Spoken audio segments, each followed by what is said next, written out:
éditorialistes, bien sûr, qui sont tous là, payés, contents, et ils vont se coucher plus tôt que d'habitude. Et bien sûr, avec deux invités, deux intervenants. Il y a Vikash Dorasso, dont j'étais grand fan. Voilà, c'est vrai, Vikash, je t'ai suivi, parce que tu étais un artiste sur le terrain, et c'est un mec qui est... Un créateur. C'est un créateur, et c'est même dans la vie aussi, il est comme ça, c'est un truc de fou. Merci d'être avec nous, Vikash.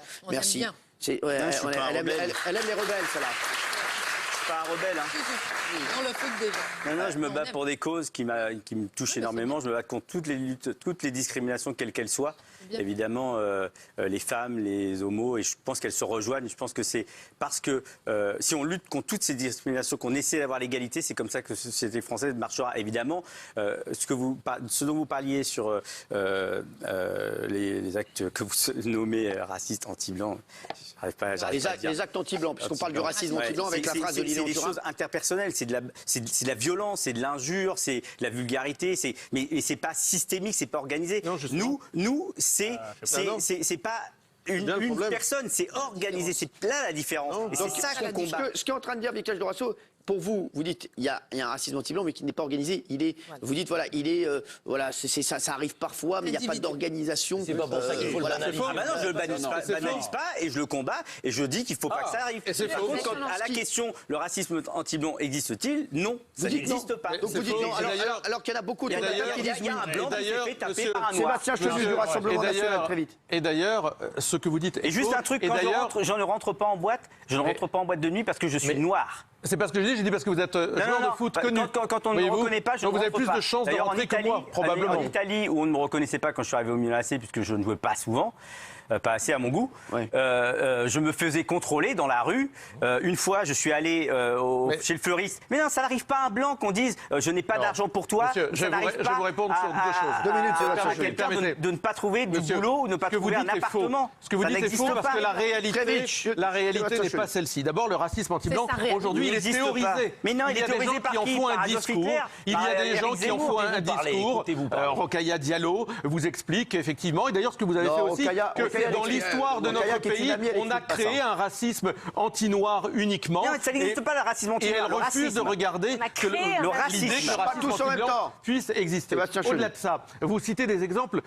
Permettez-moi de vous dire, quand vous citez le fait d'être contrôlé au faciès, en fait, ce que vous dites, ça veut dire que d'abord vous sous-entendez que notre police, dans laquelle il y a des Noirs, dans laquelle il y a des gens d'origine africaine, dans laquelle il y a des Asiatiques, eh bien vous sous-entendez que cette police de la République serait raciste. Moi, je ne peux pas l'entendre ça. Parce que voyez-vous, j'arrive au moment où nous sommes. J'arrive de Lille, j'ai regardé les contrôles. Eh bien aujourd'hui, que fait la police? Ils contrôlent en priorité, en réalité, des jeunes, quel que soit leur profil. Pourquoi ils contrôlent des jeunes? Parce que s'ils veulent attraper des vendeurs de drogue, par exemple, eh bien évidemment, ils vont plutôt contrôler des jeunes que des personnes avec des caniches, des personnes âgées avec des caniches. C'est une évidence. J'en ai vu, monsieur le la réalité dans l'emploi. Et je termine sur l'emploi. Je suis, monsieur, élu d'une des villes qui est dite les plus pauvres de France, à Denain. Est-ce que vous croyez sincèrement qu'un gamin de Denain, c'est peut-être vous le responsable de cette pauvreté, qui envoie son CV, et j'en ai, monsieur, parce que toutes les villes qui viennent, ont été dirigées par des rassemblements nationaux ou extrême droite ne marchent pas. C'est une catastrophe. Ce que je vous raconte a du sens. Très vite, terminez. Un gamin de Denain, dans une ville qui a une réputation qui s'est effondrée parce que ça fait des années que cette ville est mal gérée, qu'elle est aujourd'hui une des plus pauvres de France, qui envoie son CV, il vient me dire « je ne suis pas embauché ». Parce que c'est écrit Denain sur mon CV et qu'on ne veut pas embaucher quelqu'un de cette ville. Et qu'un enfant qui vient d'un contexte social si difficile a moins de chances de se faire embaucher que le fils de l'ambassadeur du Cameroun qui a tous les réseaux évidemment à Paris. Donc ce qu'il faut voir, là vous prenez deux exemples. Les deux exemples. On s'égare. On est en train de s'égarer. Éric Nolot après Karim Zeribi et Laurence Saillet qu'on n'a pas entendu. Il y a un racisme anti-noir et il y a un racisme anti-blanc qui s'exacerbe. Pourquoi? Parce que les communautarismes n'arrêtent pas de s'exacerber. Bien sûr. S'il vous plaît. Et je regrette. Quand Lilian Thuram désigne un nous et un quand les Noirs, c'est une déclaration. Quand les Noirs se battent pour leurs droits, on est communautariste. C'est pareil. On est tout de suite catalogué Arrêtez de racialiser les rapports entre les êtres humains. Moi j'ai en face de moi un individu, je ne vous regarde pas à travers votre couleur de peau. Sébastien Chenu, 2 minutes. Simplement, le communautarisme blanc existe aussi. Mais je dis simplement que c'est pas parce que tu défends une juste cause que tous tes arguments sont justes. Ce que dit Lilian Thuram, ça me paraît grave. Il désigne un nous et un eux. Il dit on ne peut pas vivre ensemble. Il y a des dominés et des dominants et pas seulement des Français. Il n'a pas dit qu'on ne pouvait pas vivre ensemble. Ah non, il n'a pas dit ça. Il n'a pas dit ça. C'est toi qui le dis. Nous vivons sous la domination blanche. Non. Éric, il n'a pas dit ça. La phrase n'est pas bonne. Lilian Thuram a dit les Blancs pensent être supérieurs et ils croient l'être. C'est quelque chose qui dure malheureusement depuis des siècles. Et c'est juste après des cris de singe dans un stade adressé à un noir. Je sais. Alors, s'il vous plaît. Raquel Garrido, qu'on n'a pas entendu après Karim Zeribi. Raquel et Laurence, on ne les a pas du tout entendus sur le sujet. Raquel. Premièrement, dans cette interview, la phrase juste avant, il parle des racistes et donc il a dit qu'il parlait des racistes blancs. Et c'est bien eux qui se sentent supérieurs. Donc ça, c'est en ce qui concerne Lilian Thuram. C'est faux. Mais pour revenir à notre débat ce soir, Vikash Dorasso a parlé de relations interpersonnelles. Et c'est évident, il faudrait être fou pour nier que dans une classe où tu es le seul babtou, dans une équipe où tu es le seul petit babtou, évidemment, tu peux te prendre des moqueries, des insultes, du bullying. C'est mal. C'est mal, il faut le dénoncer, il faut le condamner, etc. Mais faut-il pour autant adopter ce vocabulaire très spécifique de racisme anti-blanc? Non. J'ai mis non. Pourquoi? Parce que donc vous pensez qu'il n'y a pas de racisme formule, non, je viens de dire l'inverse. C'est la formule qui vous dérange. Je pense que pardonnez-moi, moi j'habite à Bagnolet dans le 93, c'est évident qu'il peut y avoir des blancs qui se sentent en minorité. Bon, d'accord.